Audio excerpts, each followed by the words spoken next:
Do you remember the edible pots that we saw in Myrtle Beach? I've decided to put a few together. I figure that some container gardens might be really perfect for those who don't have the space to do the bigger gardens. I buy these all the time. They're from Lowe's. I think it's a 17-gallon.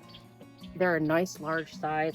They might cost 20 bucks and they make really great edible gardens. So I've got all kinds of plants here that would be really good for this. I picked them out specifically for this project. If you have access to edible flowers, I actually looked for some for this project, and because we're too warm, we don't have a lot of them. Violets, violas, or nasturtiums, those are actually edible and would be a great addition to these arrangements. So I was trying to use what I could find at the greenhouse, something everyone could have access to. Marigolds are really easy and they're actually great in the garden.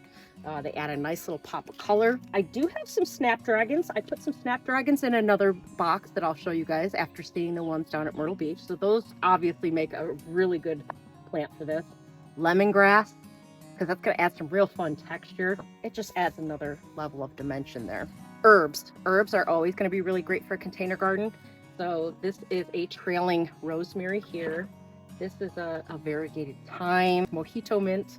I've already started putting together kind of an idea for these, and I found as long as I kind of stick to that idea of, you know, something leafy, something flowery, something interesting for texture, and something that spills over, you usually can't go too wrong. We're going to do a strawberry planter box that you can have on your patio or balcony, or even outside your front door. I found this plant here, Capella Sweet Talk Red. It's really bushy. It does attract butterflies, but it's got these pretty pink flowers. So even though that's not an edible, that's going to be one of our main sort of focal points of the arrangement. They're strawberries, but they have red flowers. I could not resist picking some of these up to try. They're now trying to send off berries that don't look so great, but once we get this potted up, they should be fine. We do need something big in the back. This lemongrass, if we add this, it's going to give us kind of a grassy element there. And then I found garlic chives. These are always nice to have on hand. So, and I thought they'd add some nice interest in here. So I think I'm going to do this kind of on a diagonal. Yeah, you can kind of play around with it. Let's start putting these in. We'll figure it out as we go.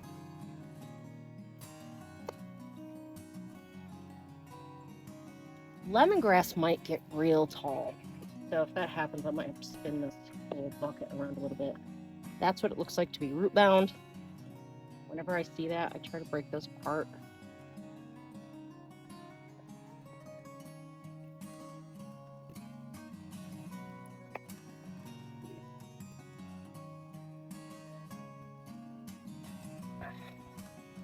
With strawberries, there is a crown, and so when you're planting the strawberries, do not bury this portion of the plant.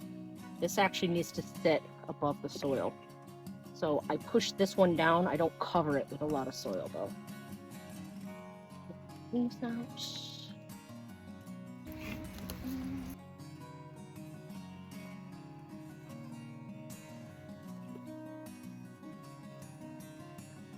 Yeah, let's do the mint.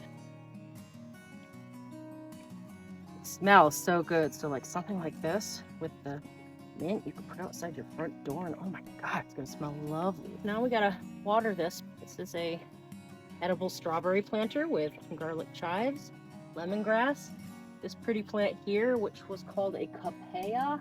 And then I've got some of this mojito mint. That is one edible arrangement that once watered in and this starts to fill in, it's gonna be gorgeous. And that's a fairly large garden.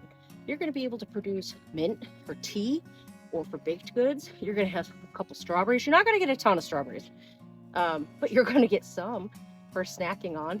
And then the lemongrass also will make a really good tea. So you've got a lot of stuff there that's going to be really useful. I hope this edible arrangement can add some culinary delight to your front stoop or your back garden. Let's make another edible container. These are really easy. You can pop them on a balcony or a patio.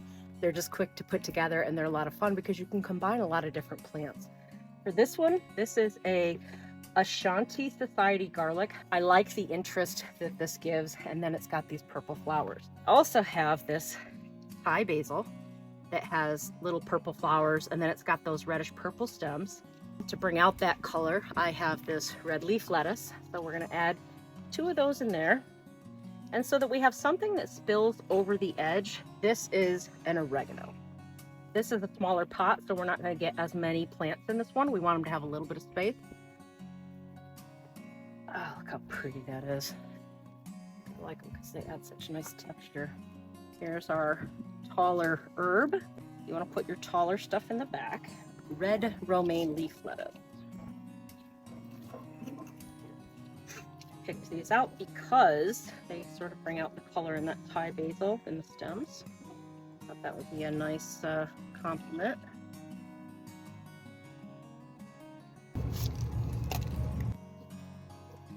That'll be real nice once that takes over. And that's it. And most of this is edible. This is a Ashanti Society garlic. This is your Thai basil that you can use for cooking. You've got your lettuce, and then you've got this oregano here. There's the first pot that we planted.